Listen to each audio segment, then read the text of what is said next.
হরে কৃষ্ণ। আচ্ছা, আপনি এখানে বসে কি গ্রন্থ পাঠ করছেন? প্রভুজি, আজকে আমি এখানে বসে শ্রীমদ্ ভগবদ গীতার প্রথম অধ্যায় পাঠ করছি।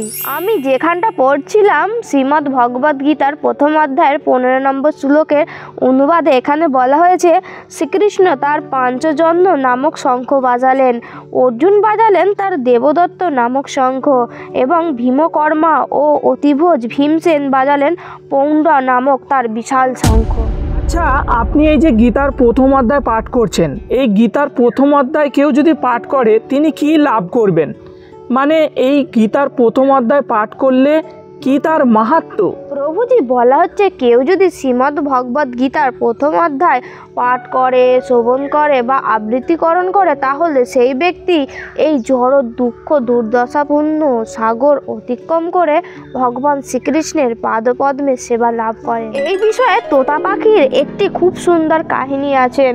সুশর্মা যে পরজন্মে একটি ষাঁড়ের দেহ প্রাপ্ত হয়েছিল, সেই ষাঁড়টির মৃত্যুর সময় একটি বেশ্যা ষাঁড়টিকে তার পূর্ণ কর্মফল দান করেছিল, তার ফলে সে মুক্তি লাভ করেছিল। ষাঁড়টি পাপ কর্ম থেকে মুক্ত হয়েছিল। সেই কাহিনীটি আজকে আপনাদেরকে শোনাবো, আপনারা মনোযোগ সহকারে অবশ্যই শ্রবণ করুন। তবে বলে রাখি, এই কাহিনীটি পদ্মপুরাণে আছে। দেবাদিদেব শিবজি মাতা পার্বতীকে এই কাহিনীটি বলেছিলেন, মাতা পার্বতী শুনেছিলেন, আপনারাও শ্রবণ করুন।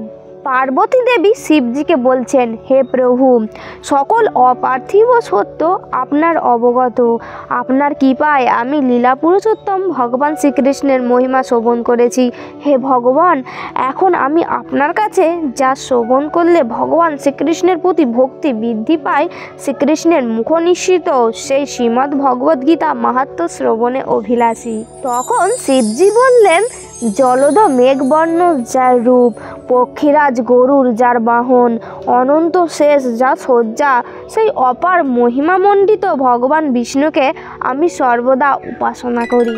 তাহলে আপনারা এখানে বুঝতে পারলেন, স্বয়ং শিবজি পার্বতীকে বলছেন যে আমি স্বয়ং বিষ্ণুর, ভগবান বিষ্ণুর উপাসনা করি, ভগবান শ্রীকৃষ্ণের উপাসনা করি।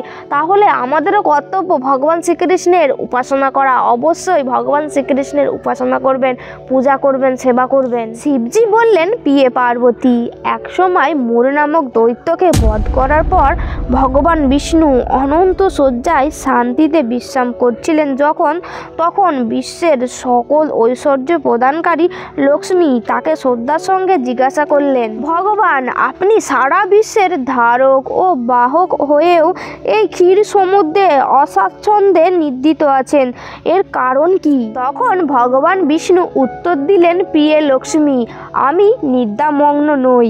আমার শক্তি কেমন বিস্ময়করভাবে কাজ করছে আমি সেটাই পর্যবেক্ষণ করছি।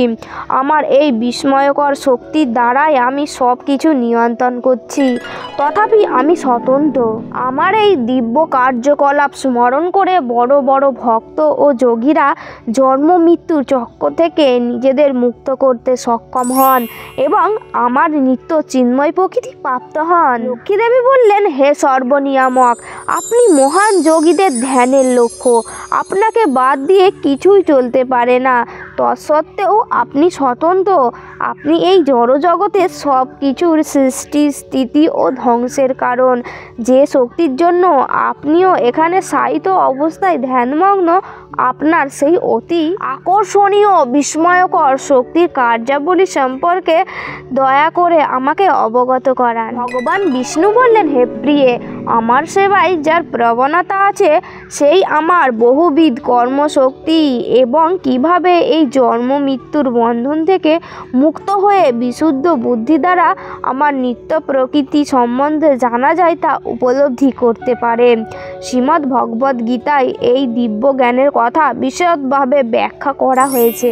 লক্ষ্মীদেবী বললেন, হে প্রিয় প্রভু, আপনি যদি আপনার কর্মশক্তিতে আপনিই বিস্ময়ান্বিত এবং সেই শক্তির পরিমাপ করতে সদাই সচেষ্ট, তাহলে ভগবদ গীতার পক্ষে আপনার সেই অসীম শক্তির পরিমাপ করা কিভাবে সম্ভব এবং কিভাবে সেই সব অতিক্রম করে আপনার চিন্ময় প্রকৃতি লাভ করা যাবে?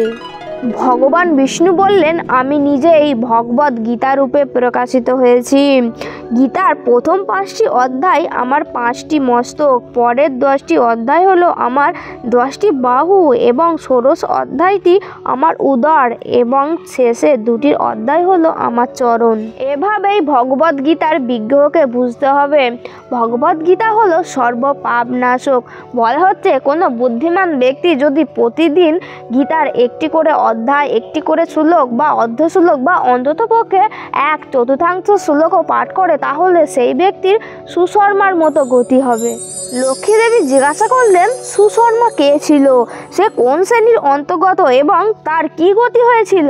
ভগবান বিষ্ণু বললেন প্রিয়ে লক্ষ্মী, সে খুবই দুষ্ট ও পাপী লোক ছিলেন। সে একটি ব্রাহ্মণ পরিবারে জন্মালেও সেই পরিবারের কারো কোনো বৈদিক জ্ঞান ছিল না। অন্যকে আঘাত করে সে খুব আনন্দ পেত। সে কখনোই আমার নাম জপ করতো না, কোনো দান ধ্যান বা কোনো অতিথি সৎকার করতো না। প্রকৃতপক্ষে সে কখনো ধর্মকর্ম সম্পাদন করেনি।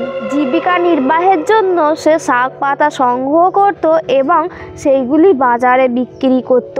সে মদ মাংস ভক্ষণ করত। এইভাবে সে জীবনযাপন করত। একদিন কি হলো, সে একটি মুনির বাগানে শাক পাতা সংগ্রহ করতে গেলেন। সেখানে সাপের দংশনে মারা গেলেন। মৃত্যুর পর তাকে বিভিন্ন রকমের নরকে নিক্ষেপ করা হয়। সেখানে সে বহুদিন বহু কষ্ট ভোগ করে। তারপর সে একটি ষাঁড় দেহ প্রাপ্ত হয়। একজন খোঁড়া লোক সেই ষাঁড়টিকে কিনে তার কাজে লাগায়। প্রায় 7-8 বছর সে খুবই ভারী ভারী বোঝা বহন করে। একদিন খোঁড়া লোকটি তার ষাঁড়ের পিঠে খুব ভারী বোঝা চাপালো। ষাঁড়টিকে দ্রুত হাঁটতে বাধ্য করায় ষাঁড়টি হঠাৎ পড়ে গিয়ে অজ্ঞান হয়ে গেল। অনেক লোক ঘটনাটি দেখতে জড়ো হলো। ষাঁড়ের জন্য দুঃখ প্রকাশ করে এক ধার্মিক ব্যক্তি তার কিছু ধর্ম কর্মের ফল ষাঁড়টিকে দান করলো।